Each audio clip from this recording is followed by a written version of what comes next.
Hello and welcome to the Daily Comic and Collectible, episode 415. Now today, the collectible of the day is the Lego Group, Marvel Comics, Marvel Superheroes Series, Ultimate Spider-Man, Carnage, Shield Sky Attack, Lego Brick Set. Carnage is broken out of prison, and the Shield agent is in hot pursuit to recapture him. Fire the stud shooters to try and repel Carnage's tentacular aerial attack. Luckily, Web Warrior Miles Morales Spider-Man has swung into Lego Marvel Superheroes universe to help contain this creepy supervillain. Topple Carnage with Super Jumping Spider-Man and save the day. This set includes 3 minifigures with a weapons element and assorted accessory elements. The figures are Spider-Man, Shield Agent, and Carnage. The Shield Jet Flyer features an opening cockpit, adjustable wings, 2 stud shooters, and a container for extra stud shooter. Carnage minifigure includes tentacles. Shield Agent includes a gun element. The accessory elements include Spider-Man's Super Jumper platform. Just flick the platform for fast jump attack Spidey action, Shield Agent's flying helmet, and even handcuffs. This set is model 76036 and contains 97 total pieces. The Shield Jet Flyer measures 1 inch in height, 4 inches in length, and 4 inches in width. Released in 2015 by the Lego Group. Now, the comic of the day is Amazing Spider-Man, Volume 1, issue number 380, with a cover date of August 1993. This is part of the Maximum Carnage event with story by David Michelini, art by Mark Bagley, and cover by Mark Bagley. This issue is titled Soldiers of Hope. This issue continues from Web of Spider-Man, issue number 103. We open at the Statue of Liberty. Carnage and his family continues to torture Venom as he remains suspended over an open flame. Suddenly, Demogoblin and Spider Doppelganger are ambushed by Morbius and Deathwatch, who have come to rescue their ally. Meanwhile, Spider-Man, Captain America, Iron Fist, Firestorm, and Deathlock are flying across Manhattan. With the entire island succumbing to madness, they are focused on stopping the source of the insanity, as they are the only ones who can stop it. When Deathlock and Captain America both agree that they must stop it no matter what, it gets Spider-Man thinking, because the wallcrawler worries about his wife Mary Jane, who has had an issue with him being involved in the battle, even though she recently gave her blessing to stop Carnage's rampage. That's when Firestar spots the source of the madness, Shriek, who has been amplifying her powers to drive the city mad. At that moment, in Soho, Liz Osborne, her stepbrother, Mark Raxton, and the Parkers watch the news coverage of Carnage's massacre across the city. With the madness has spread to Midtown, they're worried what will happen when it reaches their area. As Richard suggests they board up the windows, Mary Jane finally comes down from her apartment. Mary Jane tells them that she's realized that brooding over her husband won't help her through the dark times, and she needs to be with her family. While back in Midtown, Spider-Man wonders what he's doing in the middle of this battle. This distracts him from Shriek's attack, but he's saved by Firestar. When Shriek clips Firestar with one of her blasts, she is then attacked from above by both Iron Fist and Deathlock. They too are blasted, followed by the wallcrawler. However, she has her back turned when she's struck by Captain America's shield. With Shriek knocked out, the heroes recover from the battle. Captain America points out that Shriek was defeated because she was facing them on her own, leaving them to wonder where Carnage and the others are. Back at the Statue of Liberty, Venom watches as his would-be saviors have the tables turned on them. Carnage watches with glee, gloating over the work of his children. With the tide of the battle turning and the sun starting to come up, Deathwatch is forced to retreat with Morbius, so they can live to fight another day.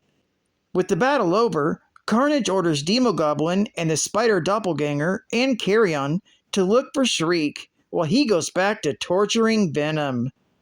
Meanwhile, back in the city, the heroes begin breaking up the angry mobs and people trying to commit crimes and acts of violence. Without Shriek's constant influence, these people suddenly realize what they're doing and stop themselves. After Spider-Man talks a woman out of throwing her children off the side of a building, he realizes that it's important for him to be here right now. If it wasn't for him, the children would have died.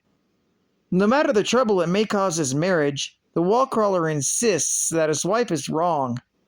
That's when Demogoblin and the others arrive and find Shriek webbed to a lamppost. When they attempt to free her, they are opposed by Captain America, Iron Fist, and Deathlock. They fail to stop Shriek from getting free and are forced on the defensive in order to save innocent people from getting caught in the crossfire. Seeing his allies in trouble, Spider-Man leaps in to lend a hand. Meanwhile, uptown, Felicia Hardy is still recovering from wounds sustained in battle. Looking out at the city from their balcony, she briefly considers going back out as Black Cat. However, she figures, with her broken arm and blurry vision, she'd only get herself killed. Although Peter Parker may be willing to sacrifice his life for what he believes in, Felicia doesn't think she could ever do that. While at the Holy Ghost Church, Cloak also finds himself debating his ability to help in the battle against Carnage. He knows he could help his friends, but he's felt strange ever since Dagger was seemingly killed. Meanwhile, back at the scene of the battle, Shriek is shocked when the people who were once under her spell turn on her and joins the heroes. Watching this recent development in Soho, seeing what's happened, Mary Jane realizes what she's done was wrong, telling her husband to stop being Spider-Man. However, things quickly turn against Spider-Man and his allies when Shriek unleashes her powers full blast. Although the heroes manage to resist the blast of insanity, the regular people around them are not so lucky. With people back under her control, Shriek orders them to kill Spider-Man and the others. Maximum Carnage continues in Spider-Man, issue number 37. Geek Fact: the Ultimate Spider-Man Lego set, model 76036, that's my collectible of the day, is the first Lego set to ever release a Miles Morales Spider-Man minifigure. The set was released in August of 2015 and retired in 2016. This set retailed for $12.99, and its growth has been almost 202%.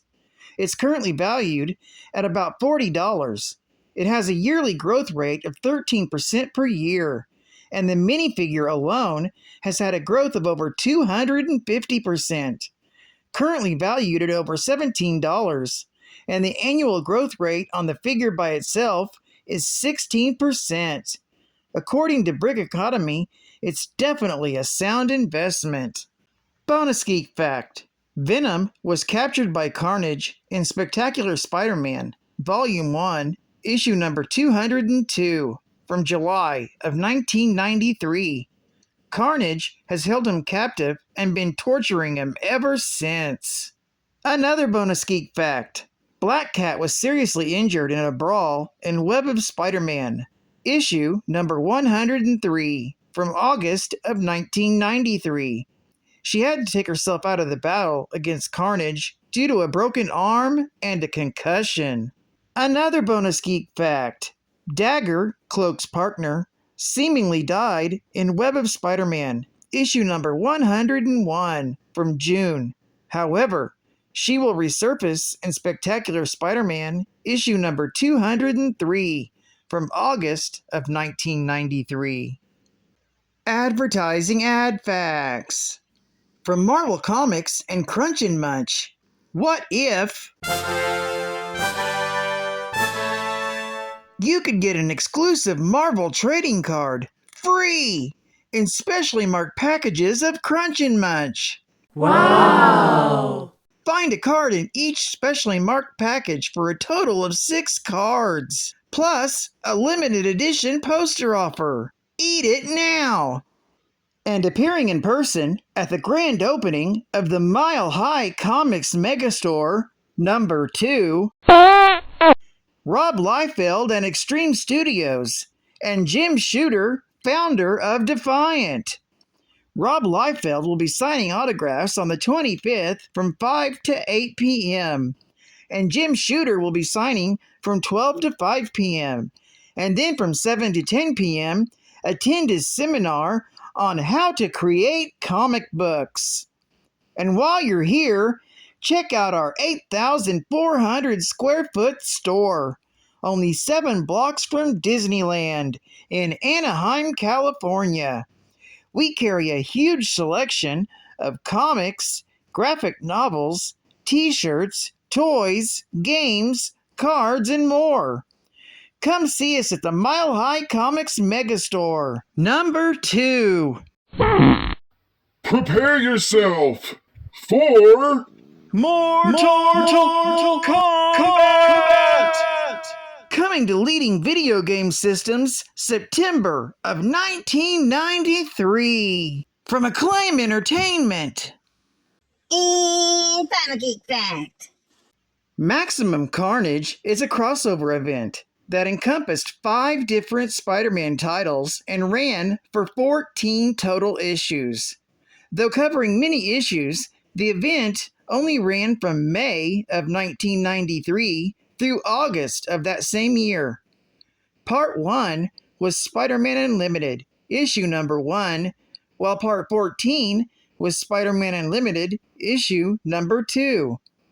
The other issues completing the story was The Amazing Spider-Man, issues 378, 379, and 380, Spider-Man, issues 35, 36, and 37, Spectacular Spider-Man, issues 201, 202, and 203, and Web of Spider-Man, issues 101, 102, and 103. Maximum Carnage was the event of the year in 1993 and was a fan favorite. It featured Spider-Man, Venom, and a host of other superheroes teaming up to face Venom's murderous offspring, Carnage, and his team of supervillains. Well, I'd like to thank you for joining me for another Daily Comic and Collectible, and I hope to see you again tomorrow. This is Cat Fan Comics Man, and I'll catch you on the flip. Over and out.